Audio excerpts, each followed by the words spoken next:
Hello दोस्तों, आप सबों का स्वागत है डी एजुकेशंस के यूट्यूब चैनल्स पे। मैं आप सबों का दोस्त धनजी। आज फिर से सुपर 25 का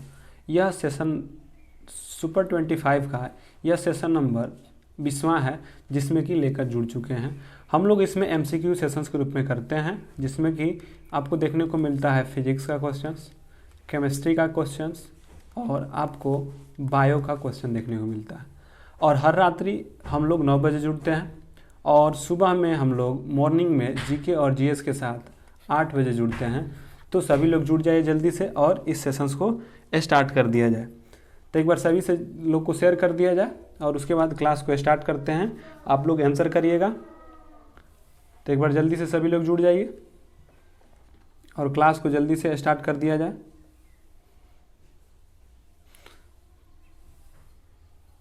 चलिए, हम लोग ये सेशन कब से कब लेके आते हैं, तो ये सेशन हम लोग सोमवार से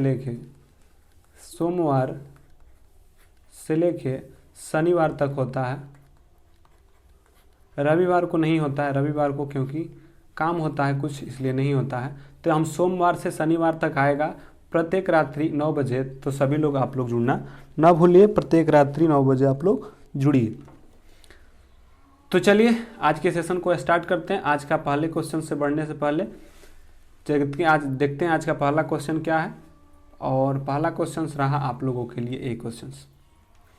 बताइए कि निम्नलिखित में से किसमें कोई कार्य नहीं हुआ है। कपिल अपने कंधे पर 10 किलो के भार लेकर खड़ा है। सचिन 4 किलोमीटर चल रहा है और एक कोहली किसी बस से किसी कार तक एक वजन को ले जाता है और अरुण मैदान में क्रिकेट खेल रहा है। आप सभी लोग बताएंगे कि इसका राइट आंसर क्या होगा। सभी लोग पोल में आंसर करने के बाद कमेंट में आंसर देंगे। तो चलिए जल्दी से करिए, इसका आंसर क्या होगा। जल्दी से पोल में आंसर करिए, क्या आंसर होगा। और उसके बाद आगे बढ़ते हैं हम लोग। चलिए, आप लोगों को पता है कि कोई भी कार्य करने के लिए कार्य कहता है कि क्या होना चाहिए, एफ एस कॉस थीटा होना चाहिए। मतलब कि कोई बल विस्थापन के दिशा में और उसके बीच एंगल क्या है, बल और विस्थापन के बीच एंगल क्या है उसको बताता है। तो बल भी लगना चाहिए, बल लगाने के साथ साथ उसमें अगर विस्थापित हो रहा है और इन दोनों के बीच जो एंगल होगा तभी होगा। अब कपिल अपने कंधे पर 10 किलो के भार लेकर खड़ा है। बस बल तो लग रहा है, बल इसको नीचे की ओर लग रहा है। बल इसका किधर लग रहा है, कोई अगर किसी चीज़ को आप लेकर खड़ा रहिएगा, सोचो कि अगर कोई चीज़ तुम कपार पे लेकर खड़ा रहेगा तो उसका बल किधर लगेगा, नीचे की ओर। तो जब नीचे की ओर लग रहा है, बल तो लग रहा है लेकिन विस्थापन नहीं हो रहा है, क्योंकि हम खड़े हैं अपने कंधे पर 10 किग्रा का भार लेकर खड़े हैं। तो मेरा बल लग रहा है लेकिन विस्थापन नहीं लग रहा है, यानी विस्थापन मेरा क्या होगा, जीरो। और जब विस्थापन जीरो होगा और सभी के सभी जब मल्टीपल में होते हैं तो सारे के सारे क्या होंगे, जीरो हो जाएंगे। तो कोई कार्य नहीं कर रहा है तो कहेंगे कि वो अपने कंधे पर लेकर 10 किलो का भार खड़ा है, बल लगा रहा है लेकिन विस्थापन नहीं होने के कारण इसको क्या कहेंगे कि कार्य नहीं हो पाया है। सचिन 4 किलोमीटर चल रहा है तो विस्थापन हो रहा है। कुली किसी बस से किसी कार तक एक वजन ले रहा है। देखिए यहाँ पर भी कार्य कर रहा है, यहाँ से काची बस भिरी से गईल और कार भिरी आइल। तो बस भिरी से कार भिरी गईल तो का काम तो कुछ किया ही। तो बस से कार तक जाने में कुछ कार्य किया, मतलब ये भी कार्य हुआ, यहाँ पर भी। जिसमें कार्य नहीं हुआ है वह है कपिल। आप कितना हो वजन लेकर खड़े रह जाइए, आप बल तो लगा रहे हैं लेकिन आपका विस्थापन नहीं हो रहा है और विस्थापन शून्य होने के कारण क्या हो गया, आपका कार्य शून्य हो गया। आते हैं अगले क्वेश्चन की ओर। बताना है कि शक्ति को किस रूप में व्याख्यायित किया जाता है। ऊर्जा के स्थानांतरण में किया गया कार्य को, भार में बढ़ाने के लिए आरोपित बल को, कार्य करने के दर अथवा ऊर्जा के स्थानांतरण दर को बताइए, या 1 मिनट में किए गए कार्य को बताइए कि कब हम कहेंगे कि कार्य किए हैं, या शक्ति कब कहा जाता है। तो सभी लोग आंसर करिए, इसका क्या होगा राइट आंसर। तो जल्दी से आंसर करिए सभी लोग।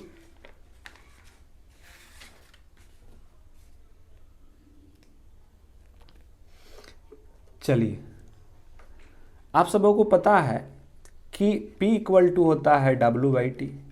क्या होता है, P इक्वल टू W/T, यानी कि शक्ति कहता है शक्ति बराबर होता है कार्य बटे में समय। और कहा जाता है कि कार्य करने के दर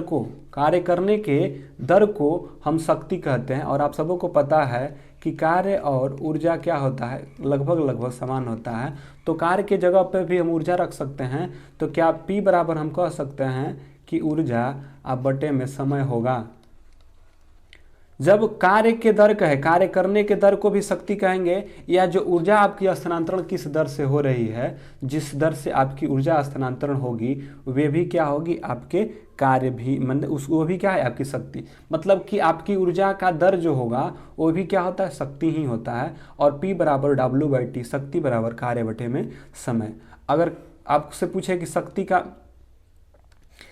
अगर पूछे कि शक्ति एक कैसी राशि है, तो शक्ति एक अदिश राशि है। शक्ति एक ऐसी राशि है, अदिश राशि है।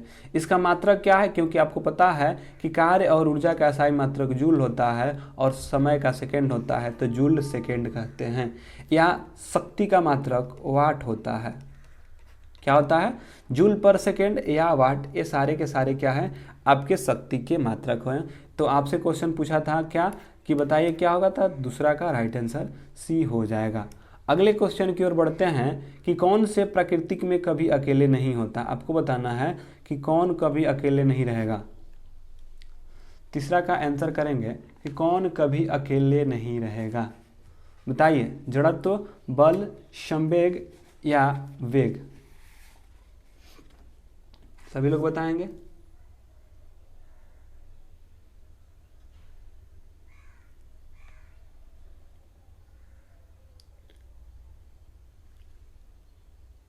चलिए, अगर इसके आंसर की बात कहा जाए तो सबको पता है कि बल कभी अकेले नहीं होता है।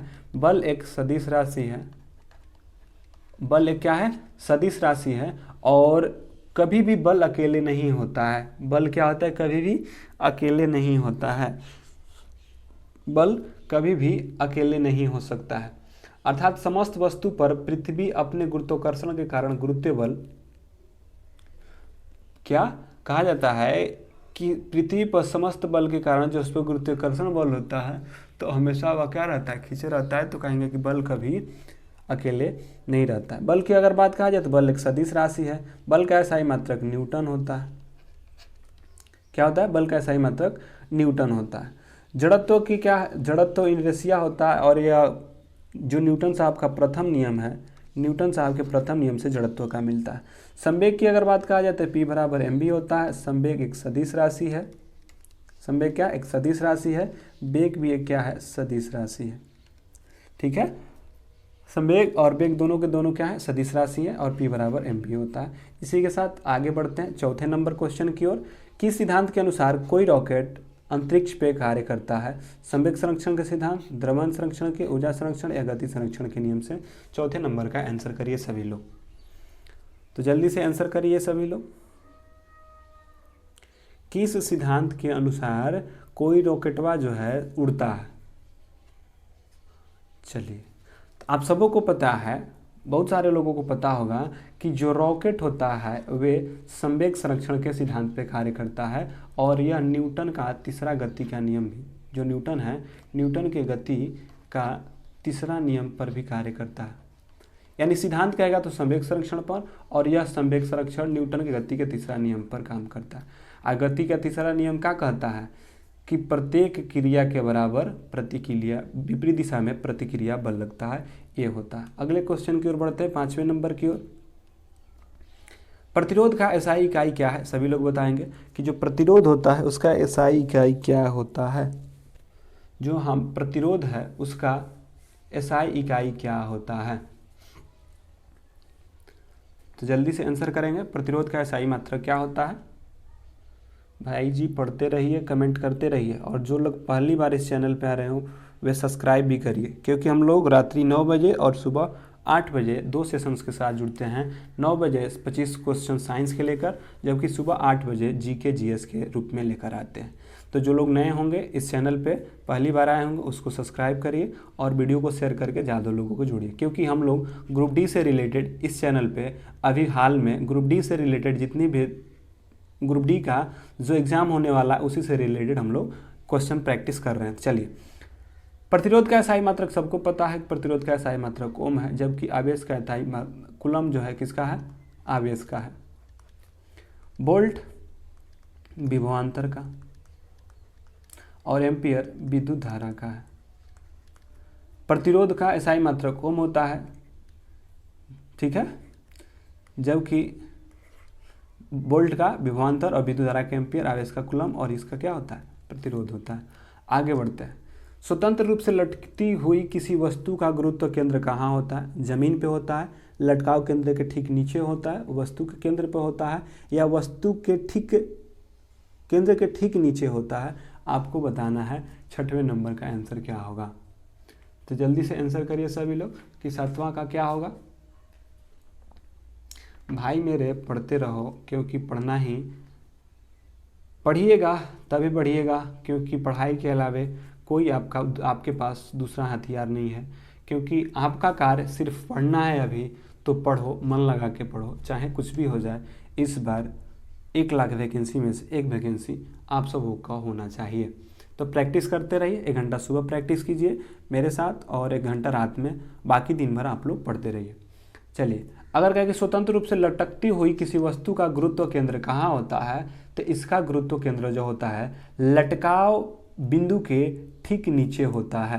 क्या होता है, जो लटकाव, कोई वस्तु लटक रही है, क्या है, यह लटक रही है, ठीक है, और आपसे पूछा कि कोई वस्तु लटक रही है, तो स्वतंत्र रूप से कोई वस्तु लटक रही है, तो जो वस्तु का गुरुत्व केंद्र होगा वे कहाँ होगा, तो जो लटकाव बिंदु है उसके ठीक नीचे होगा।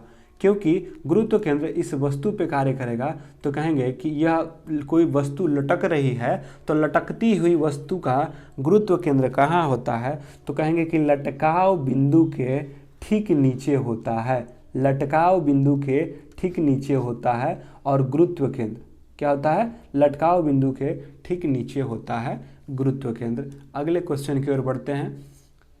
यदि हम किसी दिए गए बल के क्षेत्र को बढ़ाते हैं तो दाब क्या होगा, बताइए। बढ़ जाता है, शून्य हो जाता है, कम हो जाता है और अपरिवर्तित रहता है। बताइए इसका राइट आंसर क्या होगा। यदि हम किसी वस्तु को, जो कोई वस्तु है उसके बल के क्षेत्र को बढ़ाते हैं तो हम उसके दाब में क्या करते हैं, बढ़ जाता है दाब, घट जाता है, या क्या होता है, बताइए। सभी लोग आंसर करेंगे 7वें नंबर का। भाई मेरे आंसर करते रहो सभी लोग, और जो पहली बार इस चैनल पे हो वह सब्सक्राइब भी कर लेंगे। चलिए, अगर दाब की बात कहा जाए तो सबको पता है दाब बराबर होता है बल बटे में क्षेत्रफल, बल बटे में क्षेत्रफल। और आपसे पूछा है कि बल के क्षेत्र को बढ़ा दिया जाए, मतलब कि क्षेत्रफल को बढ़ा दिया जाए। जब क्षेत्रफल बढ़ाइएगा तो दाब आपका क्या होगा, कम लगेगा। तो आपसे पूछा है कि बल के क्षेत्र को बढ़ा देते हैं तो इसका दाब क्या हो जाएगा, तो कहेंगे कि दाब इसका कम हो जाता है। क्या होगा, दाब कम हो जाता है। जबकि क्षेत्रफल बढ़ाने से दाब क्या हो जाएगा, बढ़ जाएगा। लेकिन दाब कब कम होगा, तो जब क्षेत्रफल कम कर दें। अगले क्वेश्चन की ओर बढ़ते 8वें नंबर। यदि कोई वस्तु 5 सेंटीमीटर वक्रता त्रिज्या है, मतलब कि आर दे दिया है 5 सेंटीमीटर, और उत्तल दर्पण में आपका यू दे दिया है कितना, 10 सेंटीमीटर, तो आपको बताना है तो इसका आवर्धन क्या होगा, आपको बताना है। आवर्धन बताइए कि इसका आवर्धन क्या होगा, एम बताना है। तो सभी लोग इसका आंसर करेंगे कि राइट आंसर क्या होगा, बना के सभी लोग इसका आंसर करिए जल्दी से।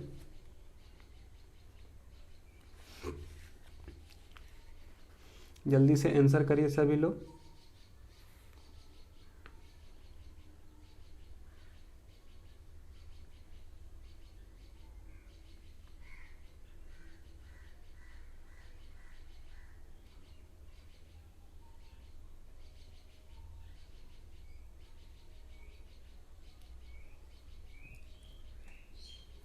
चलिए, आपको पता है कि F होता है R/2, मतलब कि 5 है और यहाँ से F निकालना होगा, R2 है, F निकालेंगे तो 2 से इसको भाग कर देंगे, 2.5।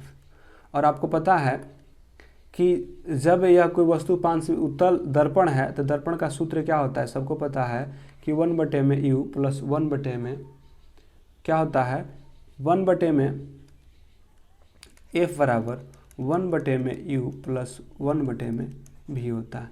1/में f बराबर, f तो दिया है तो ले लीजिए 2.5 या 5/2 ही लिख लीजिए, 5/2, और आपका u कितना दिया हुआ है 10, तो 1/10 बराबर 1/में u, अरे 1/में v। उसके बाद आगे सॉल्व करिएगा तो क्या होगा 5/2 माइनस 1/10 इक्वल टू 1/v। अब यहाँ से कटाइएगा तो होगा 10, ये क्या होगा,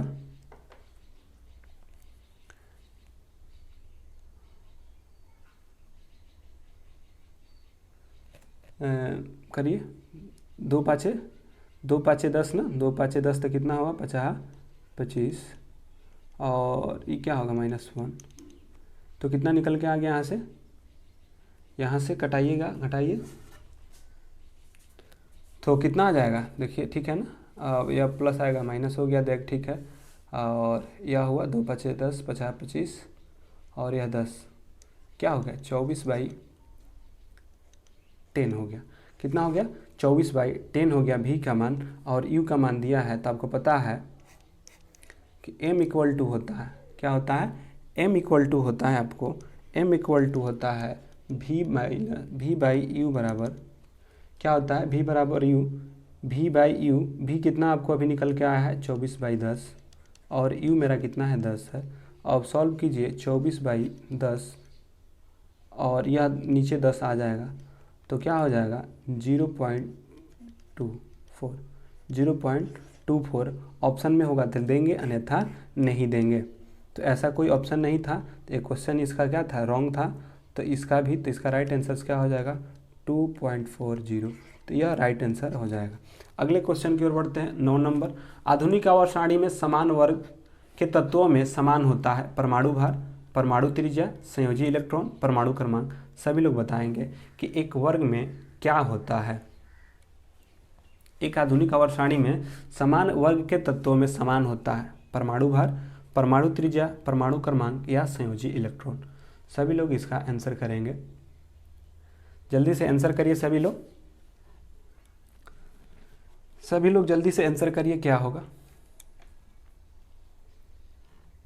चलिए, अगर आधुनिक आवर्त सारणी में समान वर्ग के तत्वों में समान होता है तो सबको पता है कि एक वर्ग का जो होता है संयोजी इलेक्ट्रॉन समान होते हैं। क्या होते हैं कि एक वर्ग जो होगा उसका एक वर्ग में सबकी संयोजी इलेक्ट्रॉन क्या होता है, समान होता है, इसलिए इसका राइट आंसर डी हो जाएगा। अगले क्वेश्चन की ओर बढ़ते हैं। 10वें नंबर, किसी आवर्त के 4 मूल तत्वों की संख्या, इनमें से सबसे अधिक धात्विक मूल वाले तत्वों की संख्या क्या होगी। आपको बताना है कि कौन है जिसमें धात्विक मूल सबसे अधिक होगी। बताइए कौन है जिसमें कि धात्विक मूल सबसे अधिक होगी, जल्दी से बताइए कौन है जिसमें कि धात्विक मूल सबसे अधिक होगी। आंसर करिए 10 नंबर का सब लोग। तो किसी आवर्त में 4 मूल तत्वों की परमाणु संख्या 11 है, 13 है, 16 है, 17 है, तो इनमें से बताइए सबसे अधिक धात्विक मूल किसका होगा। तो ऑप्शन में पहले तो आपका ना 9 है ना 32, इसमें से तो कुछ छांटना नहीं है। और रहा कि 11 होगा कि 13 होगा, तो हमको पता है कि इधर जाते हैं तो मेरा क्या होता है, धात्विक गुण बढ़ता जाता है, तो इधर सबसे अधिक होता है धात्विक गुण, तो सोडियम सबसे अधिक, उसके बाद एल्यूमिनियम होगा, इसलिए इसका राइट आंसर डी हो जाएगा। अगले क्वेश्चन की ओर बढ़ते हैं। किस अधातु को, मतलब कि कौन सा अधातु को यदि हम हवा में रखा जाए तो वह आग पकड़ लेगी। सल्फर, नाइट्रोजन, यूरेनियम और फास्फोरस। 11 नंबर का आंसर सभी लोग करेंगे कि इसका राइट आंसर क्या होगा। कौन एक अधातु है जो कि यदि हवा में रखा जाए तो इसमें आग लग जाती है। किस अधातु में कौन है जिसे यदि हवा में रखा जाए तो आग लग जाती है। सभी लोग इसका आंसर करेंगे कि क्या होगा इसका राइट आंसर। चलिए, अब सबको पता है कि जो फास्फोरस होता है इसको हवा में रख देने पर स्वतः जल उठता है, इसीलिए इसे जल में डुबो के रखा जाता है। जबकि सोडियम और पोटेशियम को किस में रखा जाता है? किरोसिन में रखा जाता है। ठीक है, तो इसका आंसर ये हो जाएगा। अगले क्वेश्चन की ओर बढ़ते हैं। कौन सा धातु शीतल जल के साथ उग्र रूप से अभिक्रिया कर देता है? मतलब कि यह जल के साथ अभिक्रिया करता है, इसीलिए इसे किरोसिन में रखा जाता है। जो किरोसिन का तेल होता है उसमें रखा जाता है। कौन है? लोहा है, सोडियम है, जस्ता है, एल्यूमिनियम है। सभी लोग बताएंगे कि कौन है जिसे जल के साथ उग्र रूप से अभिक्रिया करता है, इसीलिए इसको किरोसिन में भी रखा जाता है, जो कि अभी बताएं। बताइए, आंसर करिए सभी लोग। इसका राइट आंसर क्या होगा? सभी लोग बताइए। चलिए, कौन से धातु शीतल जल के साथ उग्र अभिक्रिया करती है? तो सबको पता है कि सोडियम और पोटेशियम जो होती है उग्र अभिक्रिया करती है, इसलिए इसका राइट आंसर भारत का बिहार हो जाएगा। आपको बताना है अत्यधिक अम्ल के मिश्रण का पीएच मान। अत्यधिक अम्लीय मिश्रण का पीएच मान होता है कितना? 14, 7, 1 या 0। सभी लोग बताइए क्या होता है।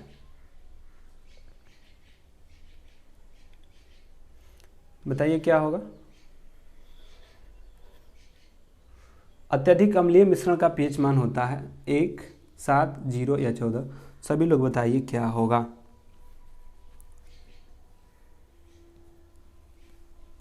सभी लोग बताइए क्या होगा इसका राइट आंसर।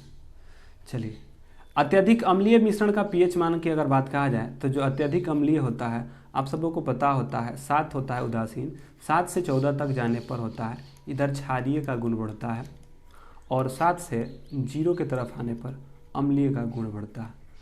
तो मतलब कि 1, 2, 3, 4, 5, 6 एक क्या है? अम्लीय है, जबकि 8, 9, 10, 11, 12 और 14 ये क्या है? क्षारीय है। और सबसे अधिक अम्लीयता 0 की होगी और सबसे अधिक क्षारीयता 14 की होगी।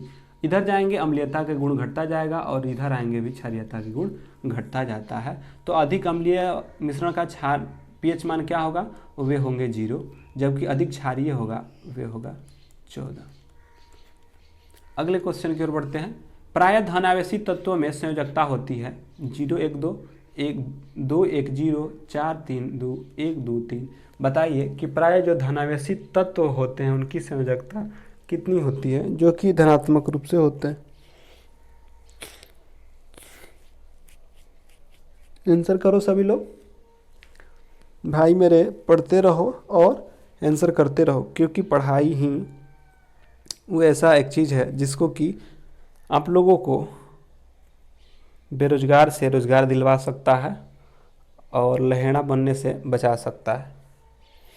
तो पढ़ते रहिए और लगे रहिए, प्रत्येक दिन जुड़िए।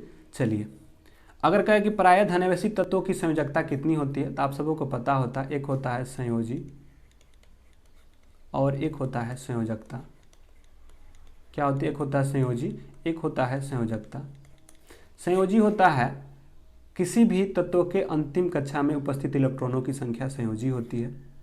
और अंतिम संयोजकता क्या होती है? अंतिम इलेक्ट्रॉन को या अंतिम कक्षा को परिपूर्ण होने के लिए जितनी उसकी आवश्यकता होती है वो होता है उसकी संयोजकता।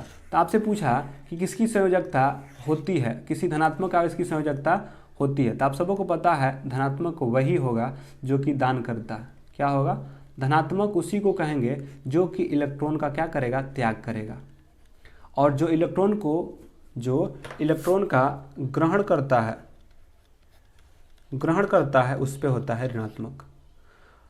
और आपको पता है कि किसी के बाह्यतम कक्षा में 1, 2, 3, ठीक है, जब 1, 2, 3 होगा तो यह क्या करेगा? और बीच में 4, 5, 6, 7 और 8। और एक बात याद रखिए कि जिनके बाह्यतम कक्षा में 1 इलेक्ट्रॉन है, इसकी संयोजकता पूरा करने के लिए 7 इलेक्ट्रॉन चाहिए। क्या 7 इलेक्ट्रॉन इसको कोई देगा? नहीं देगा। इसके बाह्यतम कक्षा में 2 इलेक्ट्रॉन है और परिपूर्ण होने के लिए इसे कितने इलेक्ट्रॉन चाहिए? 6 इलेक्ट्रॉन चाहिए। क्या 6 इलेक्ट्रॉन कोई देगा इसको? नहीं देगा। यह 3 है, इसको 5 चाहिए। 4 रहेगा तो सहसंयोजक बना के कर सकता है। लेकिन यह 3 केस में क्या इसको मिल सकता है? कहिएगा कि नहीं। तीनों केस में इसको क्या करना होगा? दान ही करना होगा। जब यह इलेक्ट्रॉन को त्याग कर देगा तो कैसा आवेश बनाएगा? धनात्मक। इसलिए इसका राइट आंसर 1, 2, 3 हो जाएगा। अगले क्वेश्चन की ओर बढ़ते हैं। यदि एक तत्व की परमाणु क्रमांक 8 है तो इसका इलेक्ट्रॉनिक विन्यास कितना होगा? सबको बताइए। सभी लोग बताइए कि अगर इलेक्ट्रॉनिक विन्यास इसका क्या होगा? 8 रहेगा तो यदि एक तत्व का परमाणु क्रमांक 8 है तो इसका इलेक्ट्रॉनिक विन्यास कितना होगा?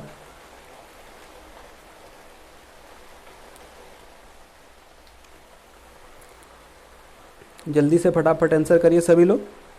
एक तत्व के परमाणु क्रमांक 8 है तो इसका इलेक्ट्रॉनिक विन्यास कितना होगा? 2 6 4 4 2 4 2 या 4 4 4 2 2। आप सबको पता है कि परमाणु क्रमांक 8 है तो इसका इलेक्ट्रॉनिक विन्यास 2 और 6 होगा, क्योंकि 2 6 ही 8 होता है, क्योंकि यह जो पहला है 2 और उसके बाद आगे भरना होता है जो कि खाली है, इसलिए इसका राइट आंसर 2 6 हो जाएगा। अगले बढ़ते हैं। कौन सा एक भौतिक परिवर्तन है बताइए? पानी का बर्फ में परिवर्तन होना, मानव श्वसन, मानव में पाचन, दूध से दही बनना। बताइए, पानी का बर्फ में परिवर्तन होना, मानव का श्वसन, दूध से दही और मानव में पाचन। बताइए कि कौन सा एक भौतिक परिवर्तन है? आप सभी लोग इसका आंसर करेंगे। सभी लोग इसका आंसर करिए कि क्या होगा।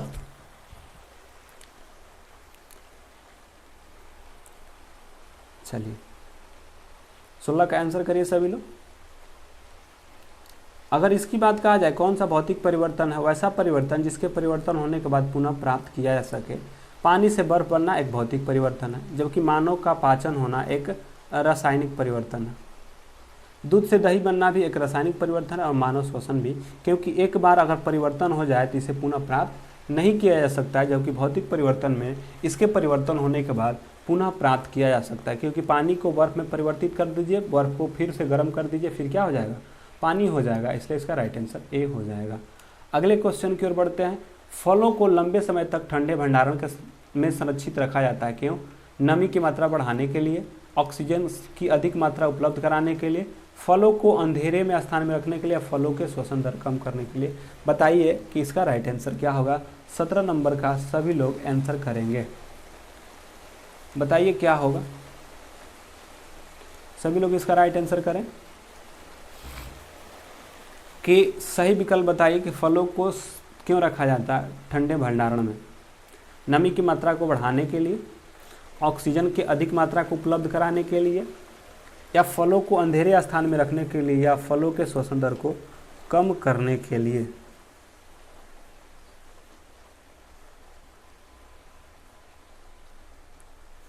चलिए, अगर इसकी आंसर की बात कहा जाए तो सभी लोगों को पता है कि फलों को लंबे समय तक ठंडे भंडारण में संरक्षित रखा जाता है, क्योंकि वह श्वसन दर को कम हो सके, ऑक्सीकरण की क्षमता उसमें बंद हो जाए। क्योंकि निम्न तापमान पे जो ऑक्सीकरण की क्षमता होगी वे क्या हो जाएंगी? जीवाणुओं की नष्ट हो जाएगी।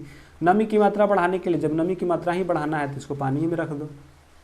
ऑक्सीजन की अधिक मात्रा उपलब्ध, ऑक्सीजन अधिक मिलेगा, ऑक्सीकरण की क्षमता अधिक हो जाएगी। अंधेरा रखो या इसको अंजोर में रखो, इसको कोई मतलब नहीं है।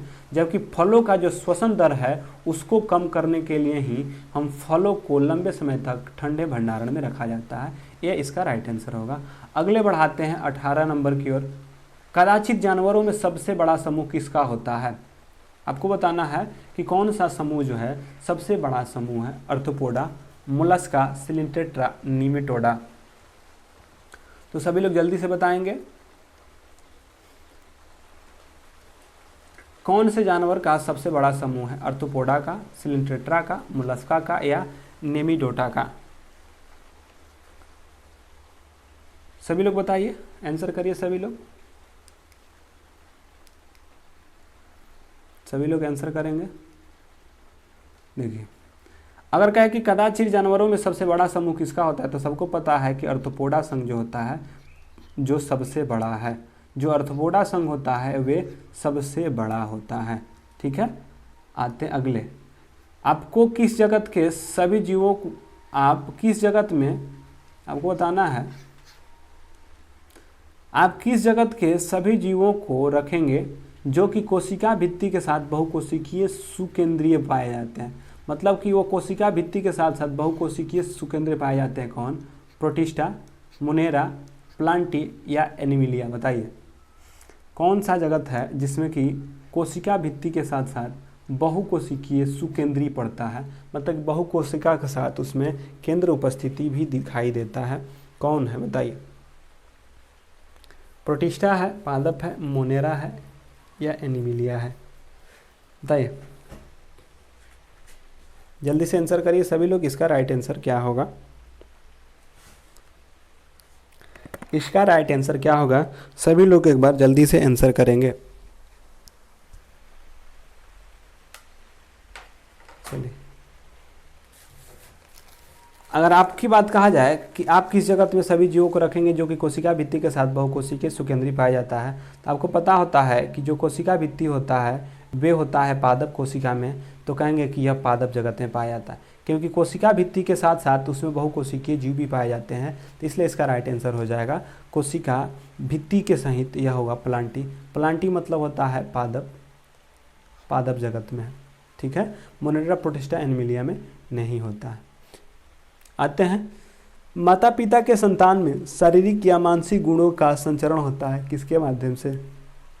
आपको बताना है कि जो माता पिता है उनमें संतानों का संचरण, माता पिता में जो संतान है उनका संचरण किसके माध्यम से होता है? वंश के माध्यम से, रूपांतरण के माध्यम से, क्रमिक विकास के माध्यम से या आनुवंशिकता के माध्यम से? सभी लोग इसका राइट आंसर करेंगे कि क्या होगा 20 का। पोल में आंसर करने के बाद चैट में आंसर आप लोग कर सकते हैं।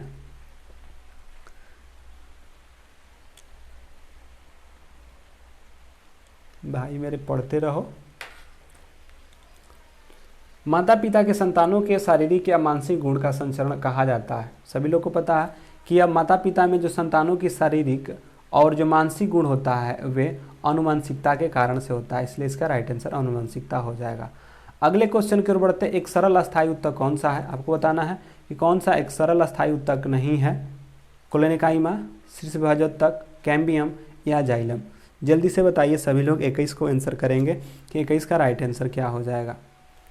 जल्दी से आंसर करिए। एक सरल अस्थायी उत्तक नहीं है कोलेनेकाइमा, शीर्ष विभाजोत्तक और जाइलम और कैम्बियम। बताइए कौन सा नहीं होगा। देखिए, आप सबों को पता है कि पादप उत्तक को दो भागों में बांटा जाता है। एक होता है, क्या होता है? पादप जगत को दो भागों में बांटा जाता है। कौन कौन? सबको पता है? दिखाएं, एक सेकंड रुकिए, दिखा।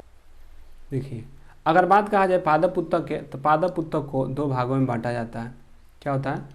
पादप उत्तक को आप दो भागों में बांट सकते हैं। एक होता है विभाज्य उत्तक और दूसरा होता है अस्थायी उत्तक। जो विभाज्य उत्तक होता है उसको मेरिस्टेमेटिक टिश्यू और जो अस्थायी उत्तक होता है उसको परमानेंट टिश्यू कहते हैं। विभाज्य उत्तक जो मेरिस्टेमेटिक टिश्यू होते हैं इसको तीन भागों में बांटते हैं। एक होता है शीर्षस्थ जिसे एपिकल, दूसरा होता है अंतर्वशीय जिसे इंटरकैलरी और तीसरा होता है पार्श्व जिसे लेटरल कहा जाता है। तो एपिकल, इंटरकैलरी और लेटरल ये तीनों के तीनों क्या हैं? विभाज्य उत्तक हैं जिसे मेरिस्टेमेटिक टिश्यू होता है और इसमें विभाजन के गुण पाए जाते हैं। और यह क्या करते हैं कि कोशिका के विभाजन के जो पादप उत्तक होते हैं कोशिका के विभाजन करके आगे बढ़ाते हैं। और आप सबों को पता है कि कोशिकाओं के समूह को हम क्या कहते हैं? उत्तक कहते हैं। तो पादप उत्तक को दो भागों में बांटा जा सकता है। एक है विभाज्य उत्तक, दूसरा होता है अस्थायी उत्तक। विभाज्य उत्तक को हम कहते हैं मेरिस्टेमेटिक टिश्यू, जबकि इसको परमानेंट टिश्यू, और इसको तीन भागों में, जबकि अस्थायी उत्तक को दो भागों में बांट सकते हैं, तीन भागों में। एक होता है सरल अस्थायी उत्तक, दूसरा होता है जटिल अस्थायी उत्तक। तो यह पेर्निकाइमा जिससे मृदु उत्तक, स्थूल होता है कोलेनेकाइमा और दृढ़ उत्तक होता है स्क्लेरेनिकाइमा। यह सारे के सारे सरल उत्तक हैं, जबकि जो जटिल उत्तक होते हैं वे होते हैं जाइलम और फ्लोएम। तो आपसे पूछा था कि कौन सा इसमें सरल उत्तक नहीं है, तो आप सबों को पता है कि जो जाइलम और फ्लोएम होता है यह एक कैसा उत्तक है? तो यह आपका एक जटिल उत्तक होता है। इसी के साथ अगले क्वेश्चन की ओर बढ़ते हैं। बताइए कि आपको बताना है कि कौन सा हार्मोन युवावस्था के समय लड़कों को दिखाई देने वाली उपस्थिति में बदलाव होता है? पशु हार्मोन, थायरॉक्सिन, टेस्टिरोन, इंसुलिन? सभी लोग बताएंगे कि कौन सा हार्मोन जो है लड़कों को दिखाई देने वाली उपस्थिति में बदलाव को लाता है?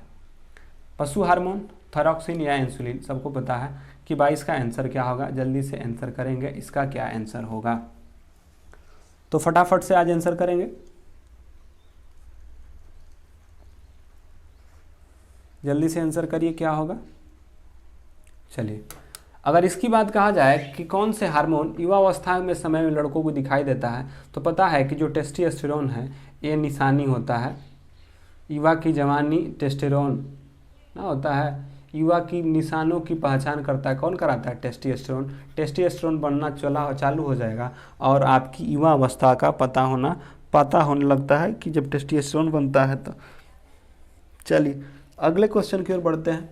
और इंसुलिन की बात कहा जाए तो इंसुलिन अग्नाशय से निकलता है, ठीक है। इंसुलिन अग्नाशय से, थायरॉक्सिन थायराइड ग्रंथि, थायरॉक्सिन थायराइड, जो थायराइड ग्रंथि होता है वहाँ से थायरॉक्सिन निकलता है। पशु हार्मोन में बहुत सारा हार्मोन आते हैं। अगले आते हैं 23 नंबर, कौन सा वर्ण दर्शन से संबंधित है?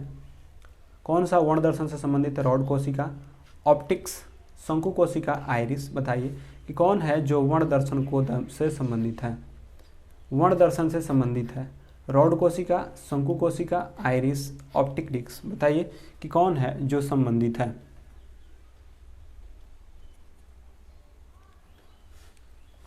चलिए अगर बात कहा जाए कि कौन सा वर्ण दर्शन से संबंधित है तो उसको कहेंगे कि जो रॉड होता है और जो ऑप्टिक्स होता है या डिस्क होता है, तो आप सबों को पता है कि यह रॉड सेल्स जो होता है यह आँखों में प्रकाश की तीव्रता से संबंधित होता है, प्रकाश की तीव्रता से संबंधित होता है। जबकि शंकु जो होता है, शंकु कोशिका जो होता है, जो शंकु कोशिका होता है आपकी कलर को बताता है, यानी कि वर्णपट को दर्शाता है। तो कहेंगे वर्ण दर्शन को कौन दर्शाता है? तो कहेंगे कि शंकु कोशिका वर्ण दर्शन को दर्शाता है, इसलिए इसका राइट आंसर बी हो जाएगा। अगले क्वेश्चन की ओर बढ़ते हैं। किसमें हृदय के केवल 2 कक्ष होते हैं? किसमें जो है हृदय केवल 2 कक्षीय होते हैं? कोबरा में, सैंडमेलर में, मेढक में या रेहू में? बताइए कि कौन किसमें है जो कि 2 ही हृदय होता है? किसमें हृदय केवल 2 कक्ष में होता है? सलामेंडर में, कोबरा में, मेढक में या रेहू में? जल्दी से आंसर करेंगे सभी लोग।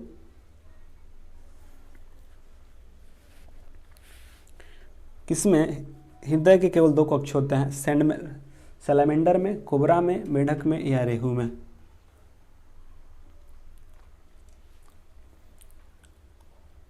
चलिए आप सबों को पता है कि रेहू एक मछली है और जितनी भी मछली होती हैं उनमें 2 हृदय पाए जाते हैं। मेढक एक एम्फीबियन है जो उभयचर है और इसमें 3 पाए जाते हैं। कोबरा एक सांप है, मान लीजिए यह का एक सांप है और यह रेप्टिलिया में आएगा और इसमें भी 3 होते हैं। सलामेंडर भी क्या है नहीं पता है। रेहू आपको पता है कि रेहू एक मछली है और इसमें 2 हृदय पाए जाते हैं। तो किसमें केवल 2 कक्ष पाए जाते हैं? तो जो रेहू होता है, रेहू, कतला, ये सब क्या है? मछली होती है और मछली में 2 हृदय होता है। अगले क्वेश्चन की ओर आते हैं 25 नंबर क्वेश्चन। और पौधे के तने के माध्यम से प्रजनन होता है। बताना है कि कौन सा निम्नलिखित में से कौन से पौधे में तने के माध्यम से होता है?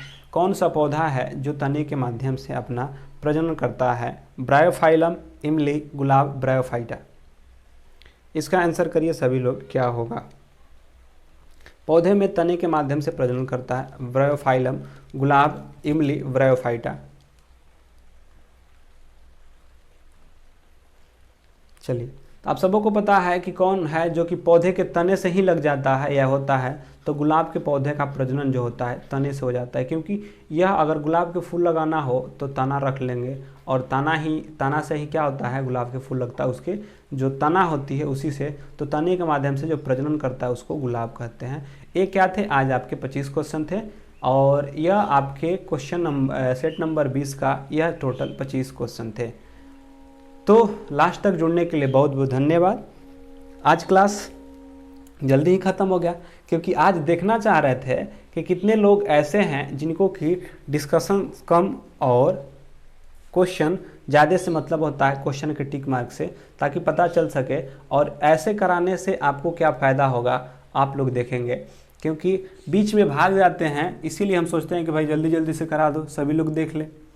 तो बीच में भागने के कारण से ही हम क्या करते हैं, क्वेश्चन को आज जल्दी जल्दी खींचे हैं।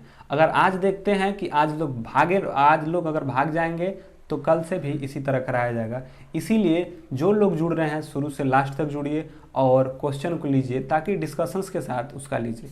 तो ये क्वेश्चन आज क्या है, आज बस आपको टिक मार्क ही कराया गया है। हर रोज़ ऐसे नहीं होता है, क्योंकि आप लोग को पता है आज देखना चाह रहे थे कि कैसे लोग मैंने इस पे पॉजिटिव कर रहे हैं या क्या हो रहा है। तो चलिए आगे बढ़ते हैं, अब आएंगे कल सेट नंबर 21 के साथ, और फिर सुबह मिलेंगे, सुबह 8 बजे मिलेंगे हम लोग अपने सेशन 8 बजे वाले के साथ। उसमें चौथा सेट चल रहा है, तो उसमें भी जुड़ना ना भूलिए। इसी के साथ साथ शुभ रात्रि, गुड नाइट, टेक केयर।